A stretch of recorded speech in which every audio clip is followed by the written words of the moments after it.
In today's video, I'm going to share with you 5 tips that'll help you get started with homeschooling. Every Wednesday, I'll post a new video about homeschooling or working from home or just being a stay-at-home mom. If that sounds like something you'd be interested in hearing more about, hit the subscribe button and the bell and you can get a notification each time I post a new video. I'm also curious to know if any of you are currently homeschooling your kids or working from home or doing both. Comment below and I'd love to hear from you. Tip number 1, know why you're homeschooling. If you don't know why, you might end up just sending your kids back to school because it's not always easy. And when we have our why, our brains wrapped around our why, we can kind of get through those hard days and figure out what it is we're actually trying to do. My why really was more about freedom than anything else. I wanted my girls to have the freedom to learn about the things that they're interested in, the freedom to learn when they want to learn, and also for our family to have the freedom to do the things that we want to do when we want to do them. Whatever your why is, just keep it nearby because you're gonna need to check back in with yourself on a regular basis when the days get tough and the days get busy and you're overwhelmed. So just go back to that why. Why are you doing it? Tip number 2, you don't have to have it all figured out before you get started.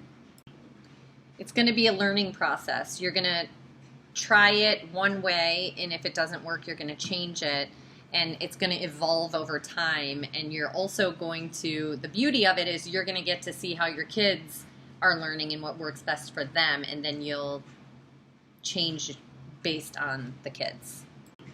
So for us, because I work also from home, we do a couple of virtual classes, and then we also have a math curriculum, and we do different things for language arts. Language arts I change every single year because I still haven't found something that I love. But as long as my kids are reading and writing and happily doing it, I'm okay with that. If you've got some favorite curriculums, I'd actually really love to hear about them. So post them in the comments below. What are you using for language arts? What do you use for math? Do you do science and social studies?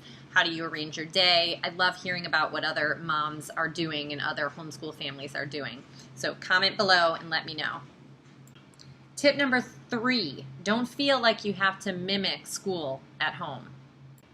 So for me, that was a little hard because you may not know this about me, but I used to be a teacher. I taught kindergarten for 5 years. I was a literacy specialist before I was a classroom teacher. And so it was really hard for me to transition to not having my kids sit and do what they were supposed to do and have a schedule on the wall and do all of those kinds of things. If that works for you, that's great. Let me know if that works for you. Tell me in the comments below. But if it doesn't work for you and you're feeling like it's getting harder and harder to keep on a schedule because of school and your classes and what you're doing at home, it's okay. It doesn't have to be that way. We do school when it works for us. We try and accomplish certain things each day, but sometimes we do work on the weekends to get the week done and to be able to start fresh, starting again on Monday. Who am I kidding? We almost always do work on the weekends. Tip number 4, find other homeschooling families. We're lucky because in the Tampa Bay area there are thousands of families who are homeschooling, so it's easy for us to find homeschool communities and people that are doing the same. Probably with a little bit of internet searching or Facebook group posts and things like that, you'll be able to find other local people near you too. If you're currently homeschooling, I want to know where you're at. So comment below and let me know what county you're in. Maybe you're in my county and we can hang out.